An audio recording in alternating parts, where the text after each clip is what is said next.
Muito bem, pessoal, a partir deste vídeo vamos estudar o regime jurídico dos servidores aqui do município de Encantado. O regime jurídico dos servidores é o Estatuto dos Servidores, é a lei onde estão os direitos que vocês que vão passar neste concurso terão como servidores do município de Encantado. Primeira coisa, se este é o Estatuto dos Servidores, eu preciso saber quem é servidor para os efeitos desta lei. Ou seja, quem é regido por esta lei. E o servidor público, de acordo com o artigo 2º, é a pessoa legalmente investida em um cargo público. O cargo público pode ser efetivo ou em comissão. Cargo efetivo é esse que tu vai conquistar passando no concurso público. Aí tu vai fazer um probatório de 3 anos e vai adquirir estabilidade. Já o cargo em comissão é o famoso CC, aquele que não faz concurso para ingressar, mas que também não possui estabilidade e a qualquer momento pode ser exonerado, pode ser mandado embora. Pessoal, tanto o cargo efetivo como o cargo em comissão são servidores públicos. E a banca pode fazer uma pegadinha dizendo que só é servidor público quem ocupa cargo efetivo, e está errado, porque o cargo em comissão também é um servidor. A diferença é que o efetivo vai ter estabilidade após o estágio probatório, enquanto o cargo em comissão, a qualquer momento, poderá ser exonerado, não tendo estabilidade. Essa é a principal diferença. Mas ambos são servidores, ambos são regidos por esta lei. E quem que não é regido por esta lei? Quem ocupa uma função temporária, aqueles contratados emergencialmente por excepcional interesse público, ou os empregados públicos regidos pela CLT. Mas quem ocupa cargo é regido por esta lei, tanto o cargo efetivo como o cargo em comissão.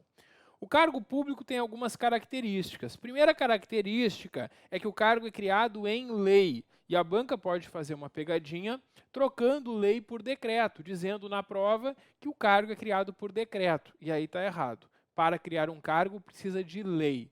E em número certo, a lei vai dizer qual a quantidade de cargos criados, com denominação própria, cada cargo tem um nome, como esse para o qual tu está inscrito, e é um conjunto de atribuições e responsabilidades que tu vai assumir ao assumir o cargo.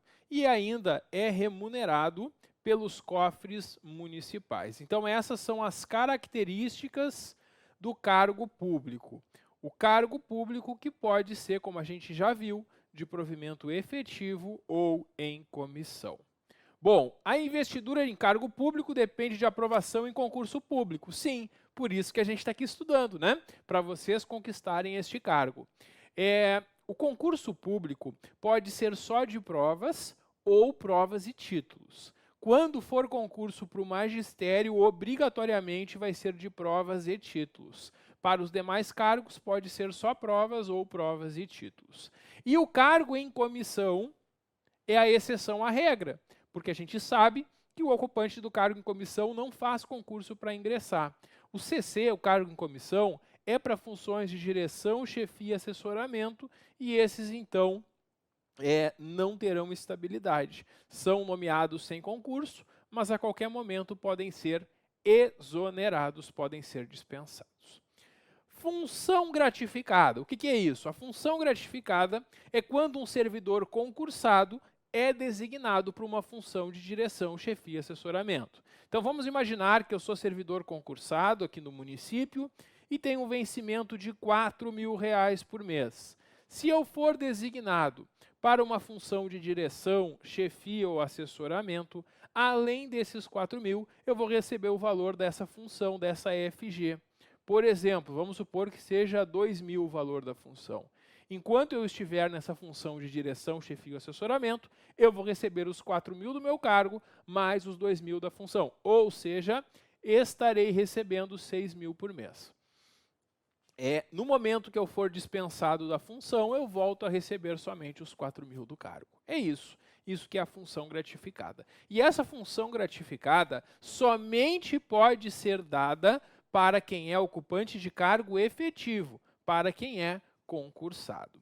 Pessoal, quando tu escolhe um cargo para concorrer no concurso, tu olha no edital as atribuições do cargo, né? Essas atribuições do cargo, que estão previstas em lei também, que dizem o que faz o ocupante do cargo. E quando tu estiver trabalhando, o município não pode te colocar numa função que não seja as do teu cargo, que é o chamado desvio de função. É proibido o desvio de função. E é isso que diz o artigo 6º. É vedado cometer ao servidor atribuições diversas do seu cargo. Quer dizer, é proibido colocar o servidor em funções que não sejam do seu cargo, exceto em cargos de direção, chefia, assessoramento e comissões legais. Claro, porque se eu sou designado para uma função de direção, chefia e assessoramento, eu vou receber por isso. Agora, fora esse caso, eu não posso desviar um servidor de função. Devem ser respeitadas as atribuições dos cargos. Tranquilo? Muito bem. Vamos avançando agora para o provimento e a vacância, o nosso próximo título.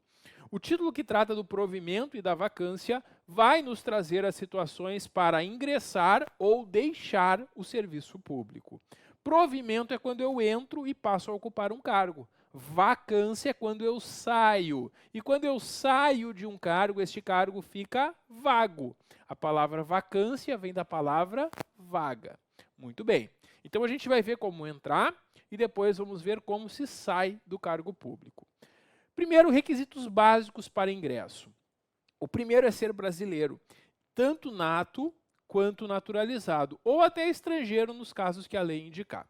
Aqui a banca pode fazer uma pegadinha dizendo que é necessário ser brasileiro nato. Se eu afirmar que é um requisito ser brasileiro nato, eu estaria tirando fora os naturalizados e estrangeiros. Então é errado afirmar que é requisito básico ser brasileiro nato. O requisito básico é ser brasileiro nato ou naturalizado ou até mesmo estrangeiro. Se a banca afirmar na prova que ser brasileiro nato é um requisito, está errado, é pegadinha da banca. Tem que ter idade mínima de 18 anos, estar quite com as obrigações militares e eleitorais, boa saúde física e mental, tu vai passar por uma inspeção de saúde quando ingressar, ter a escolaridade exigida para o cargo, o edital do concurso traz qual é a escolaridade para cada cargo, e outras condições prescritas em lei. A lei pode estabelecer outras condições, dependendo do cargo, eles podem exigir registro no conselho, carteira de habilitação e assim por diante. Pessoas com deficiência terão reserva de vagas no concurso, até 20% das vagas são reservadas para as pessoas com deficiência. Bom, avançamos agora para conhecer as formas de provimento. A principal delas é a nomeação, mas ela não é a única. Existem também outras formas de ingressar. Na nomeação, vai ser o seguinte: passei no concurso, o município me convoca para assumir o cargo. E aí eu vou comparecer, vou tomar posse e vou entrar em exercício. Essa é a forma normal que todos ingressam pela primeira vez no município. Depois, é possível que por algum motivo eu passe por outras formas de provimento, que são essas aqui listadas, que a gente vai estudar hoje cada uma delas, vamos entender o que significa cada uma delas. Mas só vai passar por essas formas de provimento quem anteriormente já foi nomeado. A única forma de quem não é servidor ingressar pela primeira vez é pela nomeação. Só quem já foi nomeado poderá passar pelas outras formas de provimento posteriormente. Então, a nomeação é a forma de provimento originário, que dá origem a este vínculo com o município.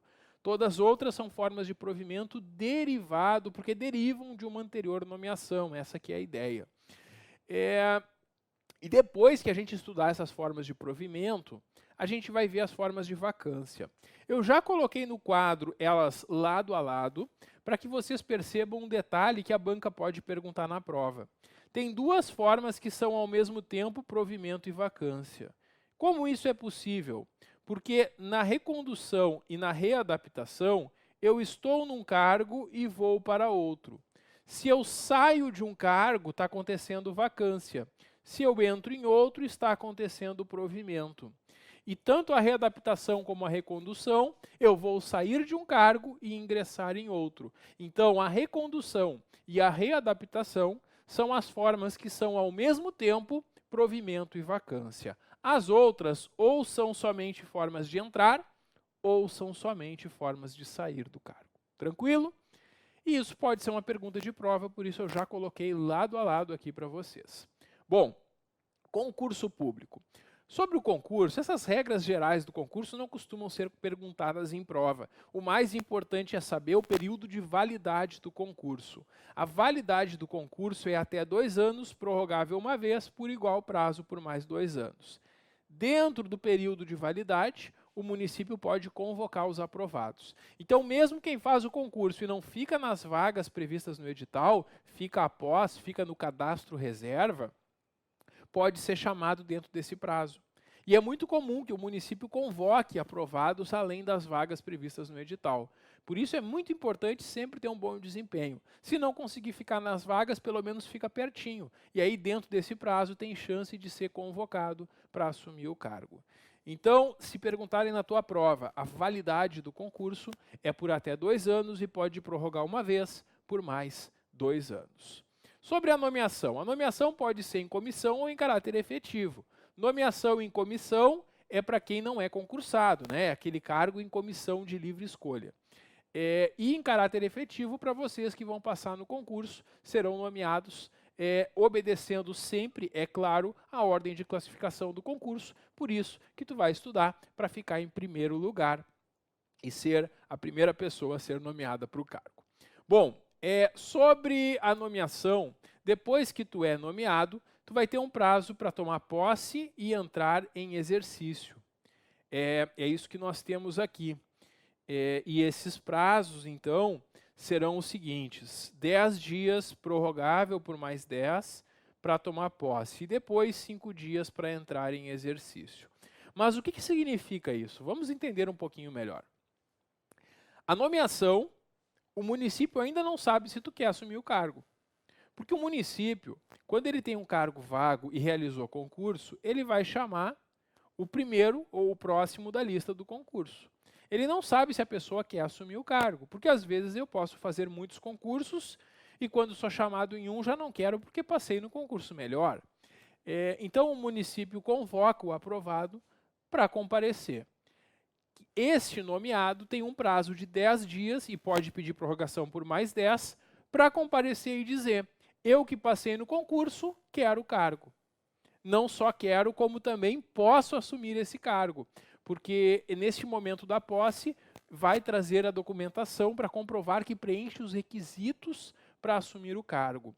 Muitas vezes me perguntam: professor, eu estou quase me formando, eu ainda não me formei, já posso fazer o concurso? Pode, porque tu só precisa apresentar o teu diploma para assumir o cargo quando tu for tomar posse.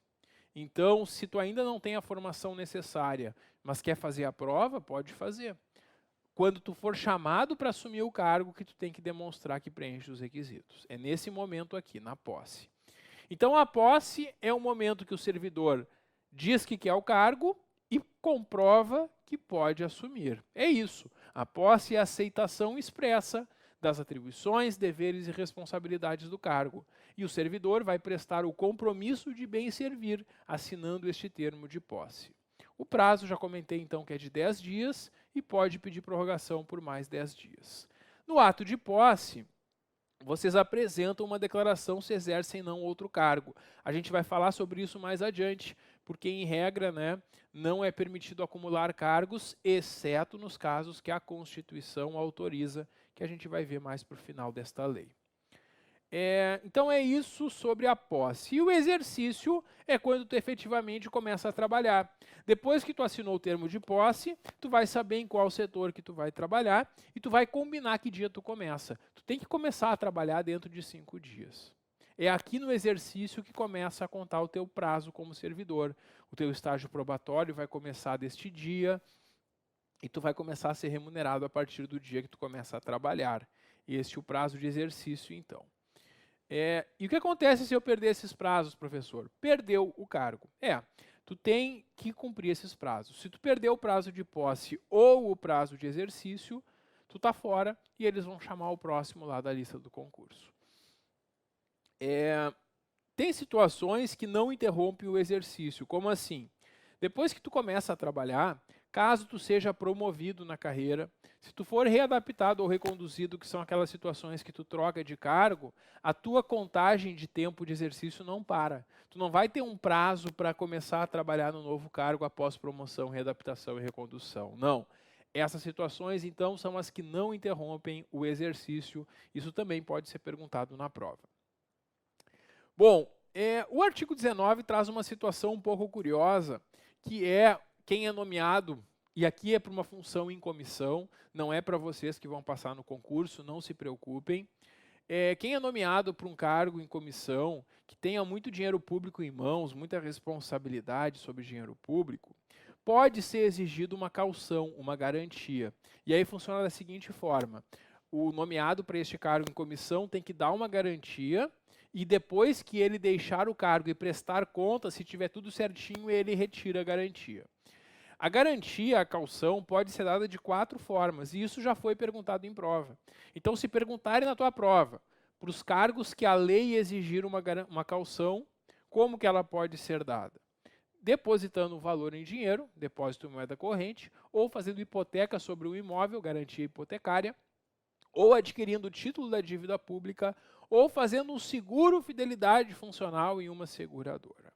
Mais uma vez lembrando, isso aqui é só para cargos em comissão responsável por dinheiro público. Vocês não vão precisar prestar nenhuma caução para assumir o cargo de vocês, podem ficar tranquilos. Estabilidade, talvez o principal motivo para estarmos aqui estudando. Vocês querem adquirir estabilidade, vocês vão adquirir, vocês vão passar no concurso, vão fazer um estágio probatório de 3 anos. Depois de 3 anos trabalhando, vocês passando nesse estágio probatório adquirem estabilidade. E depois que tu é estável, é muito difícil perder o cargo. De acordo com a lei e com a Constituição Federal, o servidor estável, que já passou no estágio probatório, só pode perder o cargo em 4 situações. Primeiro, sentença judicial transitada em julgado. É uma decisão judicial definitiva da qual não cabe mais recurso, o servidor teve toda a chance de se defender em juízo e ele foi condenado judicialmente a perder o cargo. Segunda situação, processo administrativo assegurado ampla defesa. A gente vai estudar hoje como funciona esse processo administrativo, que é o PAD, e o servidor vai ter neste PAD toda a chance de se defender. E só se realmente ficar demonstrado que ele cometeu uma infração punível com a demissão que ele vai perder o cargo. A terceira situação é a avaliação periódica de desempenho, na forma de lei complementar, a assegurada ampla defesa. Essa terceira forma ainda não está sendo aplicada na prática aqui no Brasil, porque ela tem previsão na Constituição, mas a lei complementar não foi feita. O que seria essa terceira situação? Depois que tu já é estável, tu vai continuar sendo avaliado. E se tu tiver um desempenho muito ruim nessa avaliação periódica, poderia perder o cargo. Enquanto a lei complementar não for feita, ela não se aplica na prática. Quando existir, com certeza, vai ter toda a chance também de se defender, de demonstrar que não deve ser reprovado. Então é muito difícil que isso aconteça. E a quarta situação, também muito rara, mas que está prevista na Constituição e na lei, é o cumprimento de limite de despesa com pessoal. Como assim? Existe, de acordo com a Lei de Responsabilidade Fiscal, o valor máximo que os entes públicos podem gastar com a remuneração de servidores. E quando está ultrapassando este limite, quando está chegando perto desse limite, algumas medidas são tomadas para evitar que seja extrapolado esse limite. Bom, dentre as medidas está a exoneração do servidor estável, mas não é tão simples assim, porque para exonerar um estável por um limite de despesa, antes tem que exonerar cargos em comissão, funções gratificadas, não estáveis e só em último caso chega no estável. E ainda assim, se exonerar um estável por este motivo, tem uma série de regras que o ente público vai ter que cumprir. Então, isso aqui vai ser sempre evitado, vai ser raro isso acontecer. Mas para nossa prova, se eles perguntarem quando um estável pode perder o cargo, essas são as 4 situações em que depois de estável, um servidor pode perder o cargo. Tranquilo?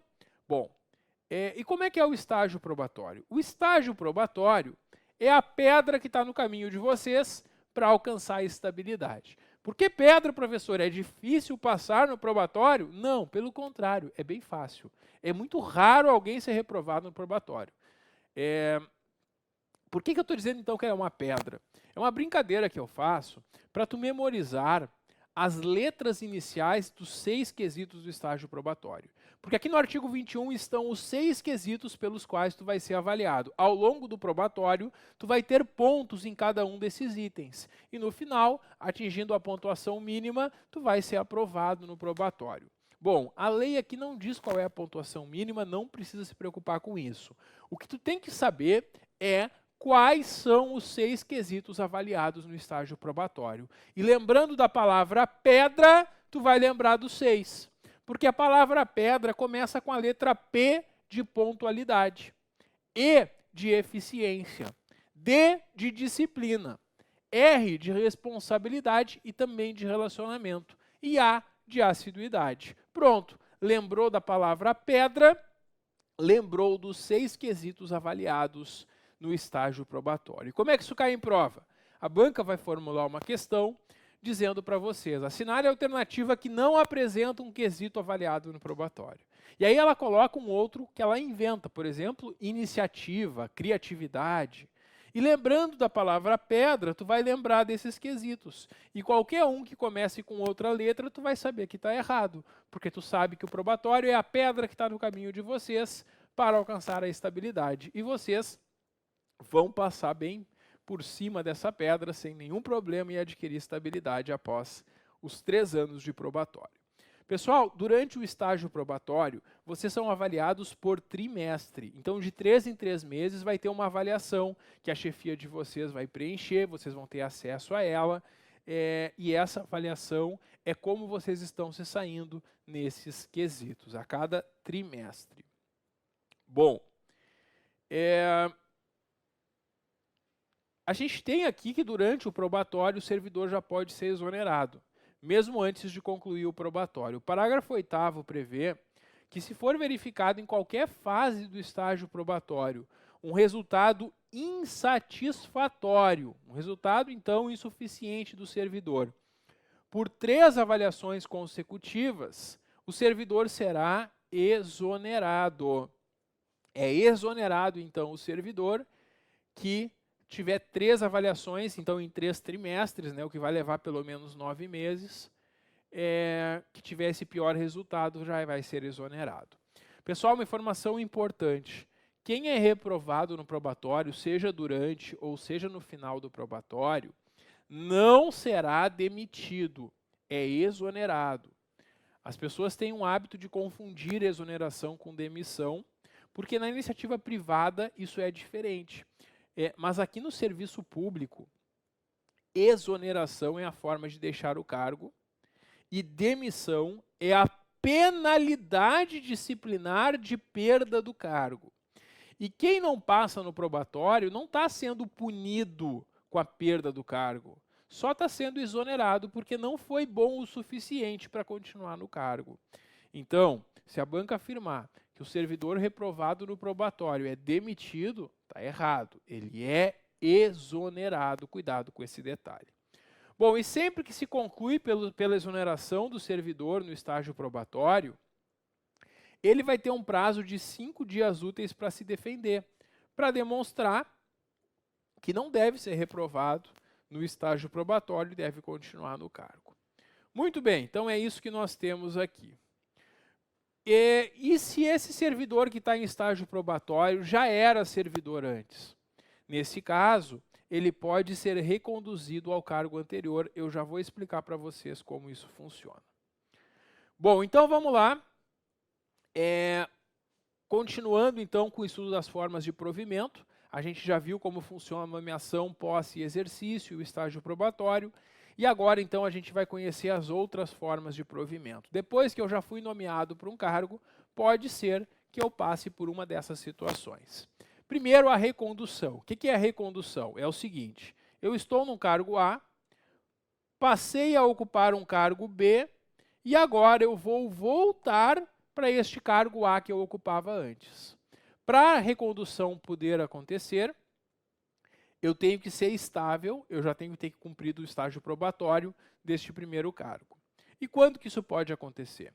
Primeira situação, inabilitação em estágio probatório de outro cargo. Como assim? Vamos imaginar que eu já sou servidor aqui do município concursado, já passei no probatório, sou estável num cargo de nível médio. Aí agora que saiu o edital, eu faço o concurso para um cargo de nível superior, passo no concurso. Neste novo cargo, eu vou fazer um novo probatório, porque o probatório é em relação a cada cargo que eu ocupo. E eu que passei no probatório e já sou estável no cargo A, pode ser que eu não passe no probatório para o cargo B. Se isso acontecer, como eu já era estável no cargo A, eu poderei voltar para este cargo. Isso porque eu já era estável. Agora, se alguém que não era servidor passa no concurso e não passa no probatório, aí vai ser exonerado. Esse benefício da recondução, então, é para quem já era estável e passou num cargo melhor no concurso, mas não passa no probatório, pode voltar para o cargo anterior. E a outra situação de recondução é o seguinte: eu estou ocupando um cargo A, passei a ocupar um cargo B, e o anterior ocupante deste cargo B tinha sido injustamente demitido. Ele entrou com um processo e comprovou que foi injusta a demissão. Quem é injustamente demitido e comprova essa condição vai ser reintegrado. E quando ele foi reintegrado, sempre que um servidor é reintegrado, ele volta para o cargo que ele ocupava. E quem estiver no cargo tem que sair para ele voltar. Se eu estou neste cargo, que o anterior ocupante foi injustamente demitido e está sendo reintegrado, eu tenho que sair para ele voltar. E se eu vim de outro cargo, eu posso voltar para o cargo de onde eu vim. Essa é a segunda hipótese de recondução. Então, recondução é quando o estável retorna para o seu cargo anterior por um desses dois motivos.